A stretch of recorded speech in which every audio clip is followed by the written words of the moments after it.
2012년에 팀 켈러 목사님이 쓰신 책 센터 처치라는 책이 있습니다. 뉴욕시 한복판에서 복음주의 대형 교회가 선교적인 교회를 일으켰다라는 사실에 많은 사람들이 놀라워했습니다. 리디머 교회는 복음이 이끌어가는 목회와 도시 사역으로 아주 유명해졌습니다. 많은 목회자와 선교사님들이 이곳을 방문하여서 목회의 비결을 질문을 하였습니다. 그것에 대한 답변으로 정리한 책이 이 센터 처치라는 책입니다. 이 책에서 팀 켈러 목사님은 현재 복음주의 교회들이 교회 사역에서 복음의 열매를 맺지 못하고 있다고 진단을 하고 있습니다. 그 이유로 복음을 잘못 이해하고 있기 때문이다, 이렇게 진단을 했습니다. 사역을 많이 하고 있으나 복음에 의해 이루어지는 사역이 아닐 수도 있다. 그분은 왜 이렇게 듣기 거북한 이야기를 했을까요? 팀 켈러 목사님은 복음의 사건성을 강조하기 위해서 복음과 복음에서 파생되어져 나온 것을 구분해야 된다, 이렇게 말씀합니다. 복음에는 온갖 좋은 것들이 나오는데 그것이 다 좋은 것이지만 다 복음이 아니라는 것입니다. 정확히 말하면 복음이 만들어낸 결과물도 있다라는 것이죠. 예를 들면 복음은 사랑의 삶을 살게 하지만 사랑의 삶이 복음은 아닌 것입니다. 복음의 결과이죠. 복음과 복음이 일으킨 결과를 혼동하지 말자라는 것입니다. 분리할 수 없겠지만 일단 구별해야 복음의 본질이 지켜질 수 있다라고 주장합니다. 복음이 가져오는 좋은 그런 결과들을 바라보다가 복음 자체를 놓치고 복음의 능력을 빼앗길 수 있다라고 이 책에서 말하고 있습니다. 팀 켈러 목사님은 복음을 충고가 아니라 기쁜 소식이다, 이렇게 우리가 알고 있듯이 이야기를 합니다. 어떤 사건에 대한 기쁜 소식인가요? 인간이 가장 근원적인 위험과 공경으로부터 구출되는 사건이 일어났다. 그것이 기쁜 소식이다, 이렇게 이야기를 합니다. 심지어 죽음까지도 우리 하나님께서 우리 인생에 우리의 힘으로 해결할 수 없는 이 위대한 일을 해결하셨다. 이게 복음입니다. 이것을 우리가 믿는다면 사실은 예수 안에 있는 우리는 날마다 축제입니다. 믿습니까? 아멘. 실례로 이렇게 한번 생각을 해보면 어떨까 싶습니다. 여러분들의 삶에 지금 해결해야 될 가장 큰 문제가 무엇입니까? 한번 이 시간에 한번 떠올려 보십시오. 복음은 하나님이 태초전에 이것을 다 이루어 놓으셨다는 것입니다. 그래서 합력하여 우리 하나님께서 선을 이루어 주신다는 것입니다. 이것이 바울이 깨달은 복음이었습니다. 오늘 우리 교회와 가정과 개인의 삶에 복음을 붙들고 있는가, 아니면 그로 인한 결과물을 붙들고 우리가 그것을 기뻐하고 있는가, 우리는 점검해 보아야 합니다. 때로 우리에게 왜 기쁨이 없고 우리가 신앙의 삶을 살아가면서 우리가 왜 이렇게 지치고 있지? 왜 이렇게 무기력하지? 이런 마음이 들 때 우리는 과연 우리가 본질을 붙들고 있는가 돌이켜봐야 한다는 것입니다. 나는 과연 우리에게 이런 하나님으로부터 오는 기쁨이 있는가? 나의 내면에 이런 힘이 있는가? 이것을 한번 생각해 보았으면 좋겠습니다. 오늘 본문에 한 가정에 축제가 일어났습니다. 바로 나사로의 가정입니다. 1절에 보니까 유월절 엿새 전에 예수께서 베다니에 이르시니 이곳은 예수께서 죽은 자 가운데서 살리신 나사로가 있는 곳이라. 거기서 예수를 위하여 잔치할 새 마르다는 일을 하고 나사로는 예수와 함께 앉은 자 중에 있더라. 예수님은 베다니에 있는 나사로의 집에 지금 방문을 하셨습니다. 그 가정에는 잔치가 지금 벌어졌습니다. 이 가정에서 축제가 일어났는데 왜일까요? 죽었던 나사로가 살아났기 때문입니다. 우리가 오늘 다 읽지는 않았지만 요한복음 11장에서 오늘 본문 앞장에서 정말 슬펐던 이 가정에 하늘에 기쁨이 부어지고 또 다시 살아난 이 나사로로 인하여서 마르다와 이 마리아가 기쁨으로 예수님을 영접하고 맞이하게 된 것입니다. 나사로는 얼마 전까지만 해도 죽은 시체가 나는 그런 송장이었습니다. 그런데 살아나서 예수님과 함께 교제하며 앉아 있습니다. 마르다는 식사 준비로 계속 일을 하고 있다라고 본문이 이야기를 합니다. 너무나 기뻤던 것 같습니다. 자신의 오라비를 살려준 것에 대해서 감사함이 넘쳤습니다. 그런데 여기에 또 한 사람이 소개되는데 그 사람은 예수님에 대한 그 감사가 얼마나 충만한지 3절에 이렇게 기록합니다. 마리아인데요, 지극히 비싼 향유 곧 순전한 나드 한 근을 가져다가 예수의 발에 붓고 자기 머리털로 그의 발을 닦으니 향유 냄새가 집에 가득하더라. 마리아가 지극히 비싼 향유 그 순전한 나드 한 근을 예수님의 발에 부은 것입니다. 지극히 비싼 향유는 마가복음에서 매우 값진 향유 곧 순전한 나드 한 옥합으로 나와 있죠. 이로 보아 이 향유는 한 근이 들어가는 희고 매끄러운 소라석고로 만들어진 고급 용기에 담겨진 값비싼 향료였음을 알 수 있습니다. 학자들은 이 향유의 원산지가 인도에서 아마 들여온 수입품이다라고 추측을 하고 있습니다. 이 고급 향유를 붓고는 마리아가 자신의 머리털로 예수님의 발을 닦았다라고 기록합니다. 마리아가 예수님을 향한 그 마음이 얼마나 뜨거운지 그 은혜로 가득한 것을 우리가 엿볼 수 있는 대목입니다. 그런데요, 이 때에 예수님의 제자 중 가룟 유다가 이렇게 비난을 합니다. 이 향유를 어찌하여 300데나리온에 팔아 가난한 자들에게 주지 아니하였냐? 이렇게 말함은 가난한 자들을 생각함이 아니라 그는 도둑이라 돈깨를 맞고 거기 넣은 것을 훔쳐감이라. 마리아가 예수님께 취한 향유를 부은 행위에 대한 가룟 유다에 대한 성경이 내린 평가입니다. 가룟 유다는 그저 이 마리아의 행동을 낭비로 본 것입니다. 그런데요, 마태복음에서 보면 당시 가룟 유다뿐 아니라 다른 제자들도 가룟 유다와 똑같은 생각을 하고 있었던 것 같습니다. 마태복음 26장 8절 9절인데요.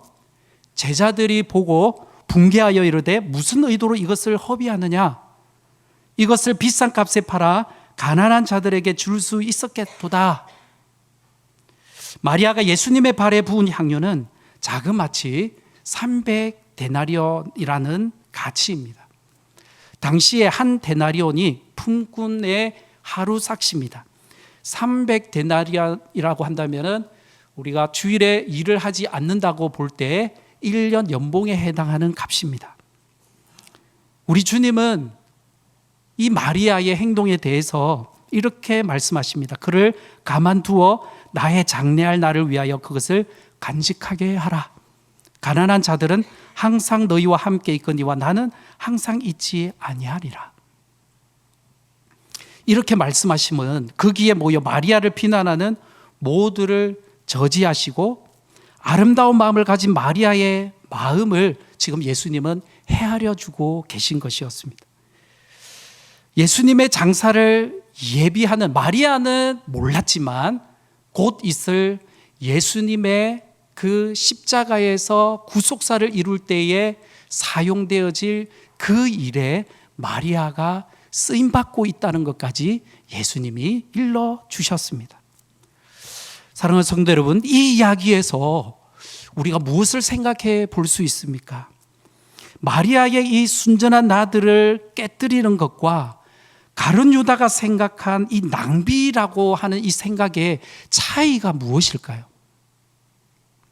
사실 나사로의 가정과 가룟 유다의 무리의 가장 큰 차이는 가룟 유다와 무리에게 없었던 것이 바로 주님께 대한 감사와 은혜가 나사로의 가정에 충만했다라는 것입니다.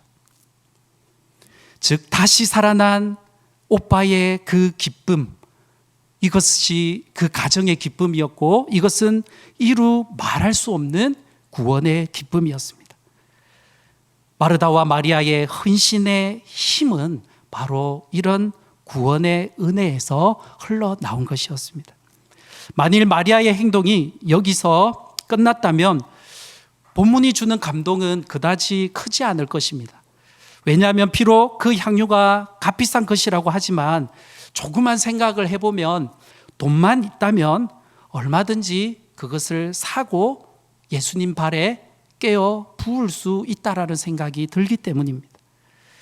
그런데 이것이 마리아가 다른 차이를 만들어내는 이유가 무엇일까요?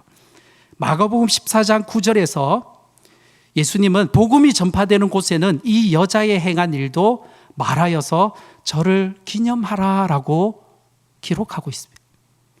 예수님도 인정하여 주신 이 마리아의 옥합을 깨뜨림이 무엇일까요?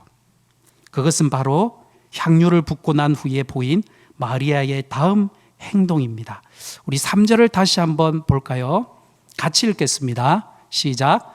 마리아는 지극히 비싼 향유 곧 순전한 나드 한 걸을 가져다가 예수의 발에 붓고 자기 머리털로 그의 발을 닦으니 향유 냄새가 집에 가득하더라. 아멘. 당시 유대 사회에서 여성의 머리털은 그 여인의 인격을 상징하는 것이었습니다. 따라서 마리아가 그러한 머리털로 예수님의 발을 닦았다는 것은 주님을 위하여서 수치심마저 잊어버리고 주님을 향한 마음이 얼마나 컸다면 그의 머리털로 예수님의 발을 존경하는 마음으로 닦았다라는 것입니다.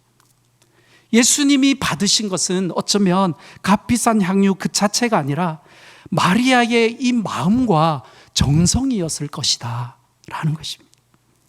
이러한 마리아의 행동에는 구원의 기쁨과 감사와 은혜가 충만했기 때문에 아마 누가 시키지 않았는데 자연적으로 흘러나온 그의 섬김이었을 것이다 라는 것입니다.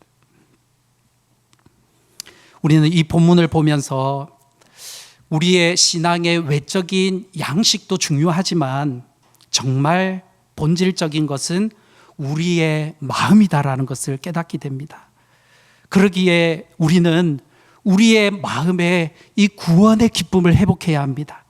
성도의 힘은 여기로부터 나오는 것입니다. 로마서에서 의인은 믿음으로 말미암이라 살리라고 하였습니다. 예수 그리스도를 믿는 믿음은 우리를 구원으로 인도할 뿐 아니라 믿음에서 믿음으로, 즉 예수 그리스도의 장성한 분량에까지 이르도록 한다라고 말하고 있습니다. 나사로의 가정에 임한 이 복음의 능력, 이 구원의 기쁨이 우리에게 바로 예수 그리스도의 장성한 분량에까지 이르게 하는 믿음이라는 것입니다.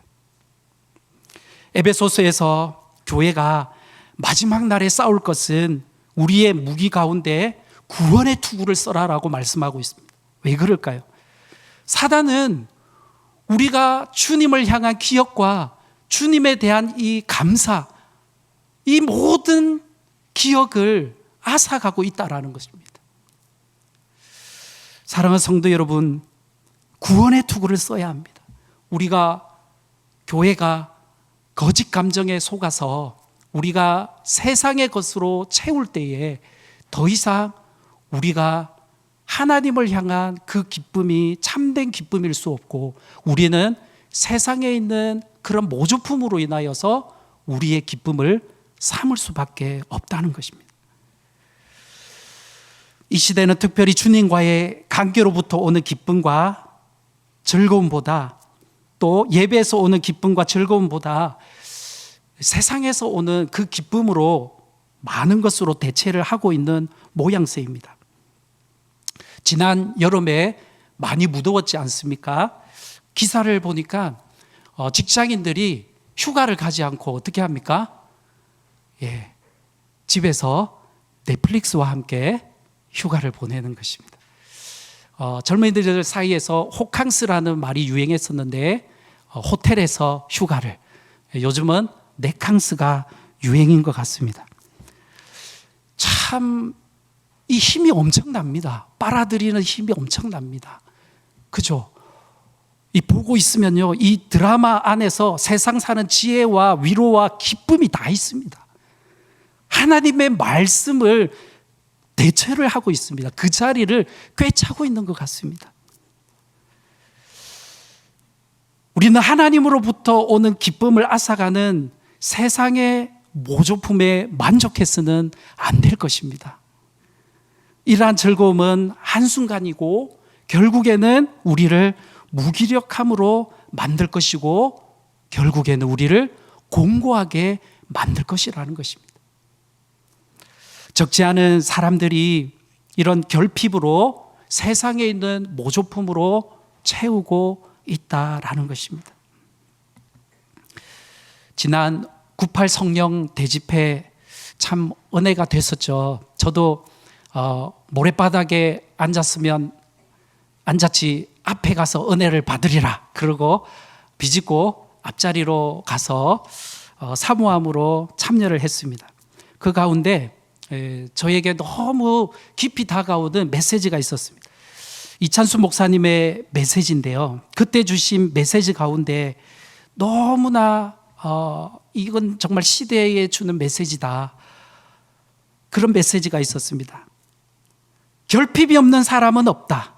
저희 아버지와 어머니는 인생의 결핍을 우울로 끌고 가지 않고 열등감으로 몰고 가지 않고 남과 비교하는 것으로 여기지 않고 분노로 가져가지 않고 인생의 결핍을 예수 그리스도 그분을 의지하는 재료로 쓰셨다라는 것입니다. 예수 그리스도를 가까이 해서 의지하는 재료로 쓰셨다라는 것입니다. 그러면서 이렇게 말씀하십니다. 어느 교회 목사님이, 어느 사업하는 사람이, 어느 가정의 부모님이, 어느 자녀들이 결핍이 없습니까? 결핍이 있냐 없냐가 아니라 결핍을 우울과 열등감의 재료로 가져왔던 것이 문제입니다. 이 시간 우리가 이 문제를 놓고 회개하며 기도합시다. 너무 마음이 뜨거워졌습니다. 사랑하는 우리 성도님, 어떻습니까? 우리 안에 있는 결핍을 우리는 어떻게 해결하고 있습니까? 오늘 우리가 함께 묵상했던 이 말씀 가운데 그 결정적인 차이는 바로 복음의 본질인 구원의 기쁨이었습니다.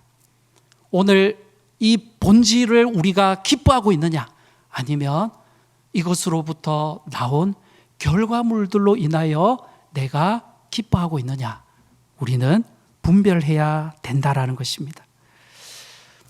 조금 있으면 우리 사랑축제가 열립니다. 그죠?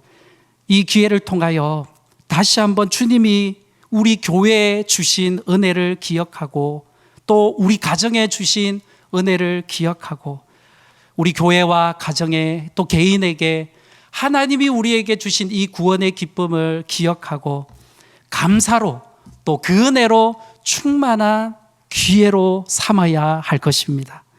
복음의 본질인 주님을 기뻐하는 것입니다.